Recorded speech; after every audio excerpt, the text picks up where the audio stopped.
Avant de plonger dans cette histoire incroyable, pensez à vous abonner à la chaîne et à activer la cloche. Ici, chaque récit a quelque chose à dire, et vous ne voudrez pas en manquer un seul. Dans les rues animées de Washington DC, sous un ciel d'hiver gris et lourd, une policière récemment promue mais notoirement arrogante, officier Emily Carter, faisait sa ronde. Emily aimait imposer son autorité, surtout face à ceux qu'elle jugeait hors normes. Ce matin-là, son regard s'était posé sur Général Marcus Johnson, un homme imposant et respecté, vêtu de son uniforme militaire impeccable, descendant de sa voiture avec une prestance qui commandait naturellement le respect. Sans raison apparente, Emily s'avança et, d'un ton sec et condescendant, demanda ses papiers. Marcus, surpris mais calme, obéit. L'officier Carter, ignorant tout du rang et du passé de l'homme, le traita comme un simple citoyen et commença à l'humilier devant les passants. Les mots d'Emily étaient tranchants, son arrogance palpable. Vous pensez que votre uniforme fait de vous quelqu'un de spécial? Ici, la loi, c'est moi. Marcus resta silencieux, mais son esprit bouillonnait. Il savait que l'humiliation de ce matin n'était pas un simple incident, c'était une opportunité. Lentement, il sortit son téléphone et composa un numéro qu'il ne révélait jamais sans nécessité, celui du Pentagone. La rue s'était soudain figée. L'arrogance de la policière se mua en un mélange d'incrédulité et de panique alors qu'elle réalisait qu'elle avait commis une erreur monumentale.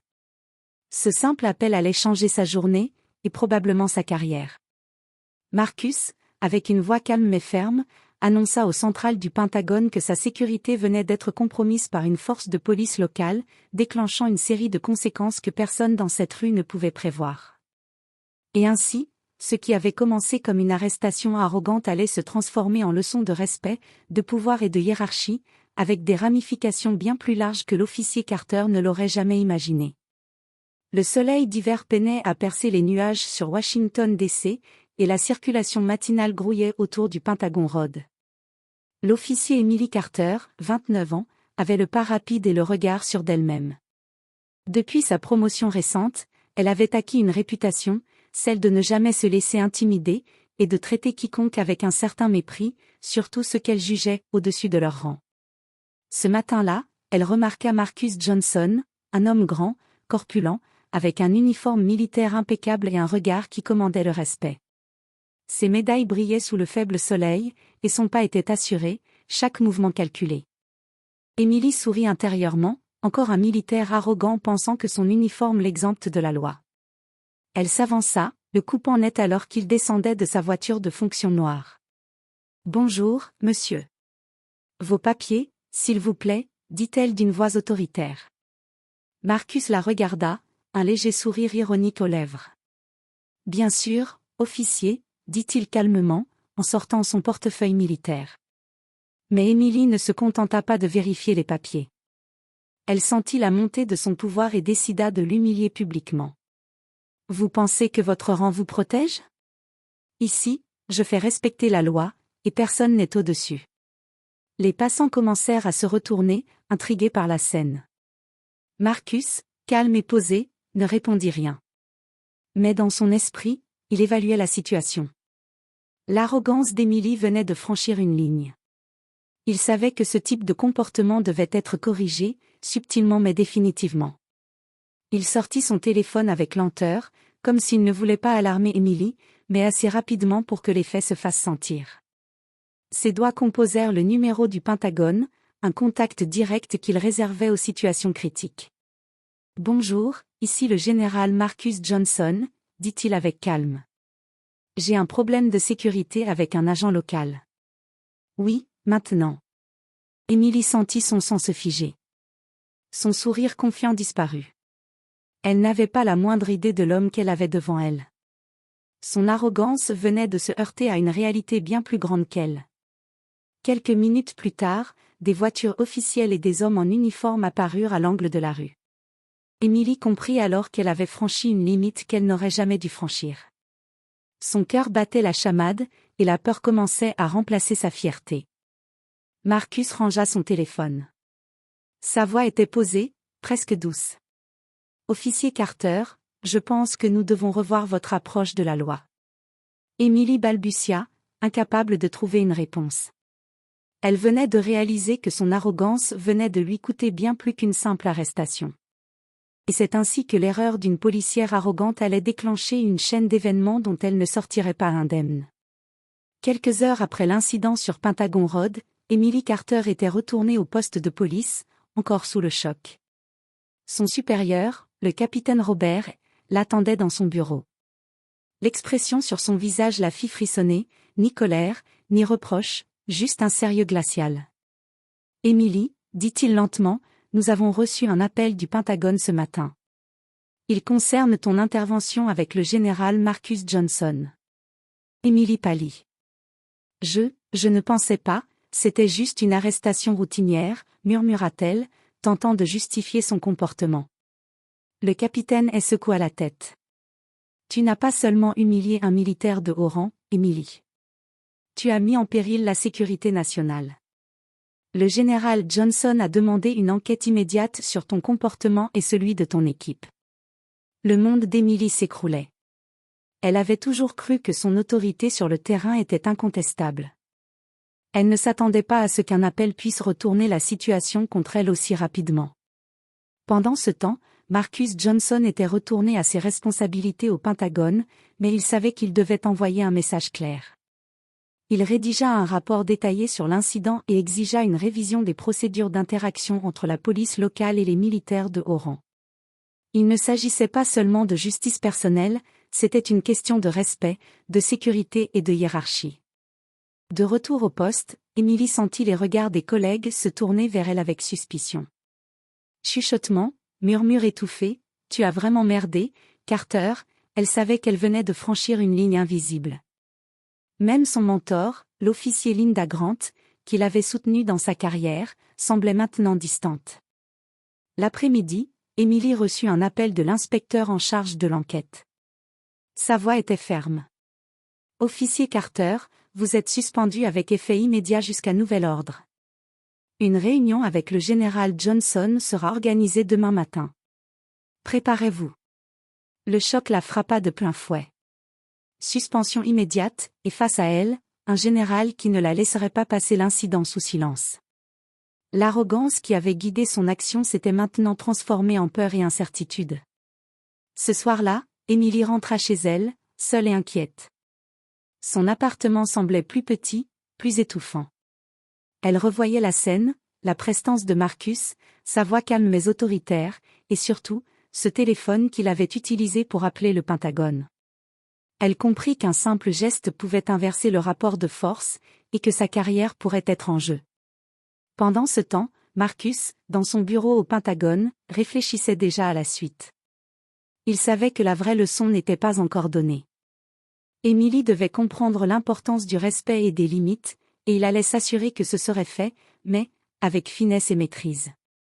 L'humiliation d'Emily Carter ne faisait que commencer, et les prochaines heures promettaient d'être décisives. Le lendemain matin, Emily Carter se présenta au Pentagone, le cœur battant, chaque pas résonnant dans le hall immense. Elle portait son uniforme impeccable, mais rien ne pouvait masquer l'inquiétude qui l'assaillait. Sa suspension n'était que le début, maintenant venait la confrontation directe avec Général Marcus Johnson. Elle fut escortée dans une salle de conférence sobre mais imposante. Marcus l'attendait, debout derrière la table, ses mains croisées derrière son dos. Son regard perçant semblait lire chaque pensée et chaque peur. Emily sentit un frisson la traverser. Elle avait affronté de nombreux suspects, mais jamais une autorité aussi intimidante et calme à la fois. « Officier Carter », commença Marcus d'une voix posée mais ferme, « vous avez cru pouvoir humilier un militaire en service actif. Pouvez-vous expliquer pourquoi ?» Emily tenta de se redresser et de paraître confiante. « Je faisais simplement respecter la loi, général. Personne n'est au-dessus de la loi. » Marcus fit un léger sourire, presque imperceptible. « C'est exactement là que vous vous êtes trompé. La loi, oui, mais le respect et la hiérarchie aussi. Et ce matin, vous avez ignoré les deux. » Il se pencha légèrement, sa voix se faisant plus autoritaire. « Vous n'êtes pas ici pour me punir, Emily. Vous êtes ici pour comprendre qu'un simple abus d'autorité peut avoir des conséquences dramatiques. Et vous venez de vous exposer à ces conséquences. Émilie sentit son arrogance fondre. Elle avait toujours cru qu'elle pouvait imposer sa volonté sans contrôle, mais face à Marcus, elle se rendit compte de sa naïveté. Chaque mot qu'elle prononçait semblait insignifiant devant sa prestance et sa maîtrise. Marcus continua, mais son ton changea, devenant plus instructif. Émilie, il y a une différence entre faire respecter la loi et humilier quelqu'un. Votre devoir est de protéger, non de dominer. Et aujourd'hui, vous avez échoué. Un silence pesant s'installa. Émilie baissa les yeux, honteuse, mais consciente qu'il y avait encore un chemin à parcourir pour réparer son erreur. Cependant, ajouta Marcus, la punition n'est pas seulement disciplinaire. Vous allez travailler directement avec le Pentagone sur les interactions entre la police locale et le personnel militaire. Vous apprendrez à connaître la responsabilité, la patience et l'humilité. Émilie sentit un mélange de soulagement et de fierté, elle avait échappé à la disgrâce totale, mais le message était clair. Elle devait changer, et vite. Je comprends, général, murmura-t-elle, la voix tremblante mais sincère. Marcus hocha la tête. Bien. Considérez cette leçon comme un début. Mais souvenez-vous toujours, le pouvoir sans maîtrise est dangereux. Alors qu'Émilie quittait la salle, elle se retourna une dernière fois. Marcus la regardait calmement, sûr que cette expérience allait marquer un tournant dans sa carrière. Et pour la première fois, Émilie comprit que l'autorité ne se démontre pas par la force ou l'arrogance, mais par le respect et la discipline. Dans ce face-à-face, elle venait de découvrir que la vraie puissance n'était pas dans la peur qu'on inspire, mais dans la leçon que l'on laisse derrière soi. Quelques semaines avaient passé depuis la confrontation avec Général Marcus Johnson. Emily Carter avait été assignée à un programme spécial au Pentagone, supervisant les interactions entre la police locale et le personnel militaire. Au début, elle se sentait mal à l'aise, consciente que chaque geste, chaque mot, était observé et évalué. Mais elle commença à comprendre l'importance du respect et de la maîtrise de soi. Un matin, alors qu'elle accompagnait un groupe de policiers pour une patrouille conjointe avec le personnel militaire, elle aperçut un jeune soldat maladroit qui avait trébuché sur le trottoir, presque percuté par une voiture en marche. Instinctivement, Émilie s'approcha pour l'aider, mais cette fois, avec calme et autorité, sans arrogance ni jugement. Elle guida le soldat en toute sécurité vers le trottoir, vérifiant qu'il n'était pas blessé. Quelques jours plus tard, elle reçut un message inattendu. Marcus Johnson l'invitait à une rencontre informelle dans ses bureaux. Quand elle arriva, le général la salua avec un léger sourire. « Émilie, je vois des progrès, dit-il. Vous avez compris que la force brute et l'arrogance ne servent à rien. Aujourd'hui, vous agissez avec discernement et respect. » Émilie sentit une chaleur lui monter aux joues, mais cette fois, c'était de la fierté. « Merci, général. Votre leçon, elle a vraiment changé ma façon de voir mon rôle. » Marcus hocha la tête. La vraie autorité n'est pas imposée par la peur, mais gagnée par le respect. Vous venez de le comprendre. Quelques mois plus tard, Émilie fut réintégrée officiellement à la police, avec un nouveau rôle de mentor auprès des jeunes officiers. Elle avait gagné non seulement la confiance de ses supérieurs, mais aussi celle de ses collègues et même des militaires avec lesquels elle travaillait. Un jour, alors qu'elle patrouillait près du Pentagone, elle aperçut Marcus traversant la rue. Il lui fit un signe de tête discret. Émilie répondit avec un sourire sincère. Elle avait changé, et elle savait qu'elle ne reviendrait jamais à l'ancienne Émilie, celle qui se croyait au-dessus des autres et du respect.